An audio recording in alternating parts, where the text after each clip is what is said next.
So you want to get down to 10% body fat. I'm going to give you the 3 things that you pretty much need to know in order to make that happen. And I'm going to give you some additional bonus tips at the end of the video as well. So make sure you stick around and get all the info that you need to start putting it into practice. And just to set your expectations, I'm not going to be telling you about some fat burning pills or supplements or detox teas that's going to get you down to 10% body fat super easily and quickly without any effort, right? That's not the way it works. I'm not here to sell you anything on the back end of this video. I'm going to give you the real tangible things that you need to do and you need to know in order to make that happen. You don't just get to 10% body fat by winging it or by taking some quick fix products. You really need to know your stuff, and this is stuff that I wish that I knew when I first started working out about 10 years ago. And if you're new here, welcome. My name is Jesse Rosenthal. I'm a personal trainer and an online fitness coach based in New York, but I work with clients from all over the world to lose body fat, build muscle, and do so with sustainable protocols that fit their busy work schedule or family life or whatever it is else that they've got going on in their life so that they can create a permanent transformation for themselves. So if you get value from this video and you like it, go ahead and subscribe to my channel so you can get notified because I make more videos just like this every single week. But let's dive into the video.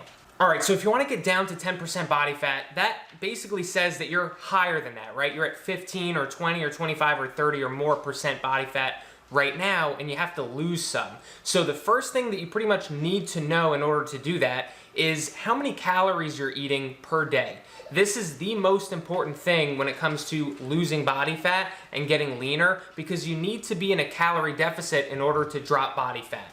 And the best way to know for sure that you're in a calorie deficit is by tracking your calories. Now, if you want to go a step further and track your full macros, which are your proteins, carbs, and fats, you can do that, and that will give you an advantage in regards to body composition, maintaining muscle mass while you're losing body fat. However, it's not required, right? To get down to 10% body fat, I've come across very few people in my entire life, like I could probably count on one hand, how many people I've come across who were at 10% body fat who didn't know how many calories they were eating, right? Very, very few people. It's not going to be in your favor if you don't know how many calories you're eating. That being said, it doesn't make a huge difference how many meals you're eating in the entire day. If you're having 6 meals a day and that's convenient for you and you like that best, that's totally fine. On the other hand of that, if you're only eating 2 meals a day because that's way more time efficient for you and it fits better into your schedule, that's also fine. As long as your calories are in the right range, you're gonna lose body fat and you're gonna make progress towards getting down to that 10% mark.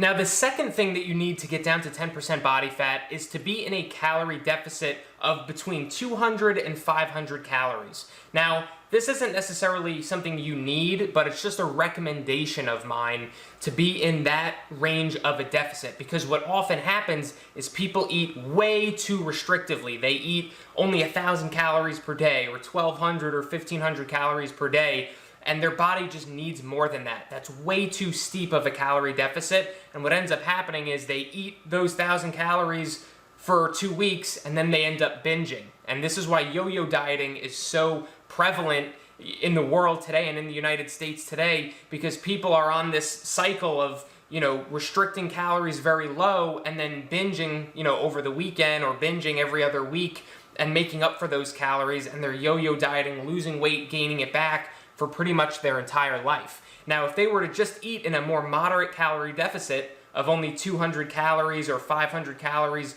below their maintenance calories level, they would have way more long-term success and they would be way more consistent with their nutrition. And this is exactly why I recommend this range of a deficit and not anything more steep than that. Also, eating this range of deficit between 200 and 500 calories below maintenance will also give you the best chance at maintaining muscle mass, because what you don't want to do is lose 20 pounds on the scale, but it turns out that 5 pounds of that is muscle mass, or 10 pounds of that is water weight, because you're just eating so aggressively low amount of food. That's not what we want to do. That's not going to be the solution to getting to 10% body fat. You're going to be way better off taking a more calculated approach just like this. And the truth is, your physique is going to look way better if you maintain all the muscle mass that you currently have while losing body fat along the way. You don't want to lose a combination of some fat, some muscle, some water. You want to make sure that the most of the weight lost is actually body fat. And if you're not sure what your maintenance calories are, meaning the level of food you need to eat not to lose weight or gain weight, but to stay exactly the same, I'll put a maintenance calorie formula down in the description of this video. You can calculate your maintenance calories, and then you can decide to eat between 200 and 500 calories below that number. The third thing you need to know to get down to 10% body fat is what your weekly average weight is. So what I mean by this is you should wake up and weigh yourself every day, 7 days a week. That way you can calculate and see what the average for the entire week was. And the reason for that is because our weight's gonna fluctuate almost on a daily basis. It may be different every single day. You might experience a spike on the scale on this day, or a weird dip on the scale on another day. That's why weighing yourself once per week is not gonna be an accurate depiction of where your weight actually is. Now, what we want to do with the weekly average weight is compare it to the previous week's weekly average. Because if you're losing body fat, generally the weekly average weight is going to be trending down from the previous week. So even if it's trending down by 1/4 of a pound or 1/10 of a pound, that's technically still trending in the right direction, and you're still losing body fat. And what you ideally want to see is your weekly average weight trending down from the previous week by anywhere from 1/2 pound up to maybe 2 pounds per week, or give or take around 1% of your total body weight. And it's not beneficial to be losing way more than that. If you're losing way more than 1% of your body weight in a given week, chances are a lot of that is going to be water weight or maybe even some muscle, but it's not all going to be purely fat. So knowing your weekly average weight and what rate of fat loss to look for each week is really going to help you eliminate guesswork and be in the know and be knowledgeable about the path that you're on, and help you to be patient along the way, because this may take a long time. This may take several months or maybe a year or maybe more than that. Who knows? It depends on your starting point. But the people who don't know these numbers and aren't keeping track of their weekly average weight, they often get discouraged and they think that they're not losing fat anymore, or they think that what they're doing isn't working anymore, and they freak out and they switch to a different diet, or they switch to a different workout program, or they reduce their calories drastically low, or they decide, I'm going to do an hour of cardio every day now because it's not working. When the truth is, like 90% of the time, it actually is still working. You just don't know that your weekly average weight was down 1/2 pound this week, right? Compared to 2 or 3 pounds that might be more noticeable. So knowing your weekly average weight is going to actually help you stay more patient and be more consistent over many months and possibly many years, compared to someone who doesn't know that information.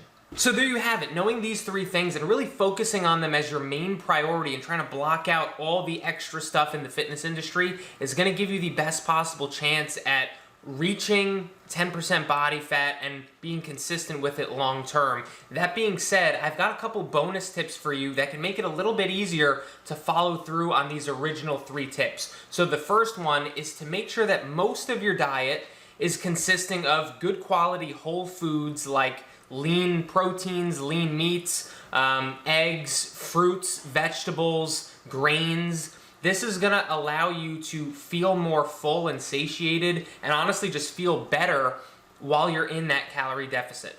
I'm a big fan of having flexibility in your diet, because that's going to make being more consistent over a long period of time much more realistic.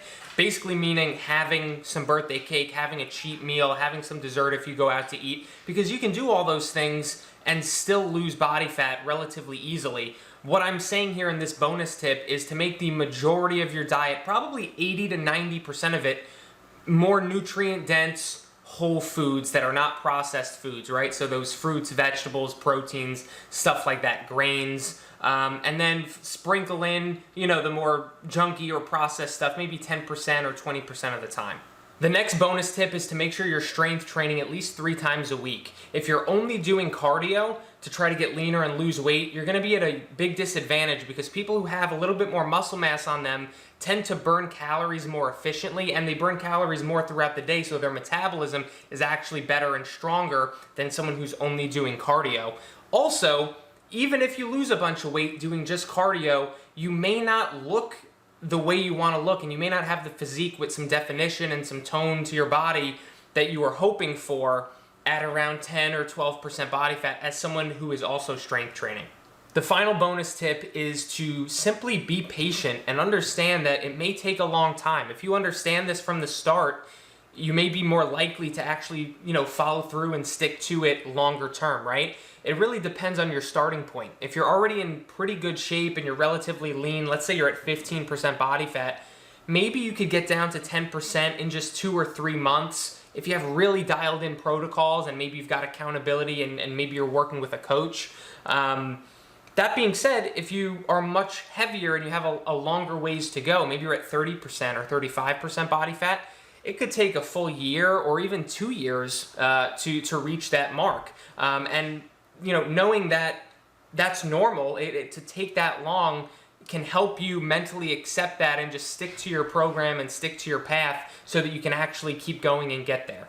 So there you go, man. That's going to wrap up this video. If you found it helpful, let me know down in the comments below. I'd love to hear your feedback. And if you are serious about getting down to 10% body fat, check out this other video I made as well. I really think it can help you along your way. And I will see you on the next video.